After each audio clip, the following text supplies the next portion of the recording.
কি হবে মোটা মোটা এত বই পড়ে? এই যে ডাইজেস্ট, বেসিক ম্যাথ, তারপরে হচ্ছে জব সলিউশন, এক একটা বইয়ের পৃষ্ঠা 1000 থেকে 1500 অথবা 1600 পেজ হবে।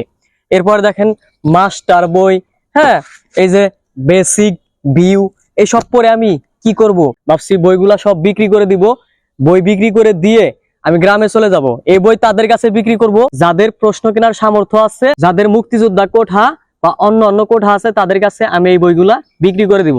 সুতরাং যারা বইগুলা নিতে চান তাড়াতাড়ি আমার সাথে যোগাযোগ করুন কমেন্ট বক্সে, ওকে, অথবা ইনবক্সে নক করবেন। এই যে আমার মতো মধ্যবিত্ত বা নিম্ন মধ্যবিত্ত পরিবারের সন্তানরা যারা পাবলিক বিশ্ববিদ্যালয় প্লাস অন্য অন্য বিশ্ববিদ্যালয়ে লেখাপড়া করে, বা প্রাইভেট বলেন ন্যাশনালে বলেন, তাদের কিন্তু একটাই স্বপ্ন, দিন শেষে নিজেকে প্রমাণ করবে বিসিএস বা অন্য অন্য সরকারি যে প্রথম শ্রেণীর জব আছে সেগুলাতে পরীক্ষা দিয়ে নিজেকে ওই জবের জন্য উপযুক্ত করে সে কিন্তু পরীক্ষা দেয়। এই জন্য সব ছেড়ে গ্রামের দিকে পাড়ি দিব, কারণ আমার কাছে টাকা পয়সা নেই, এমনকি মামা খালু নেই যার দ্বারা আমি প্রশ্ন কিনে নিব। হ্যাঁ, বিসিএস তো আমার জন্য না, বা হচ্ছে অন্য অন্য সরকারি চাকরি আমার জন্য না, আমি চলে যাব।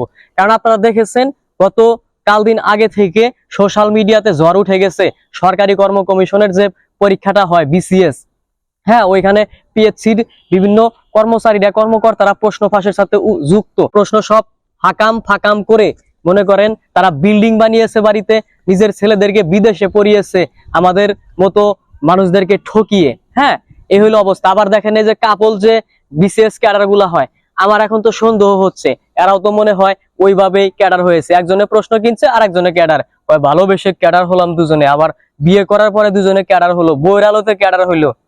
কি একটা অবস্থা আপনারা দেখতে পারতেছেন। এই যে একটা হুলুস তুলুস লাইগা গেছে দেশের মধ্যে। আর মোটামুটি এখন কোচিং ব্যবসায় 10 নেমে যাবে, কারণ আমার মতো অনেক ছেলে গ্রামে চলে যাবে। যাই হোক, একটা কথা বলি, গ্রামে চলে যাওয়ার আগে আমি একটা কথা বলতে চাই, সেটা হচ্ছে গ্রামে না চলে গিয়ে দেখেন তো কোনোভাবে এই যে সব বিষয় সংস্কার করা যায় কিনা।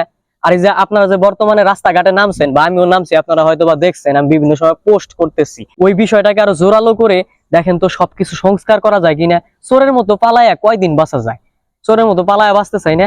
গ্রামে যা কিডাই করবো, নাই তো অত টাকা পয়সা যে একটা বিজনেস চালু করব, শহরে এসে একটা বিজনেস করব, বা গ্রামের মধ্যে একটা ফার্ম করে ওইখানেই কাজ কাম শুরু করে দিব, এটাও তো সম্ভব হচ্ছে না।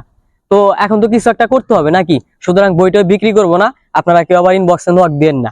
এই যে আজকের এই ভিডিওটা বানাইলাম, এত মোটা মোটা বই, এরকম বই আরো রুমে অনেকগুলো আছে। হ্যাঁ, এরকম মোটা না, তবে ওইগুলা চিকন, ওইগুলা পড়তে হয় অনেক বই। তো এত এত বই পড়ার পরে যদি আমি জব না পাই, তাহলে আমি আমার পিতা মাতাকে জবাব দিব কি?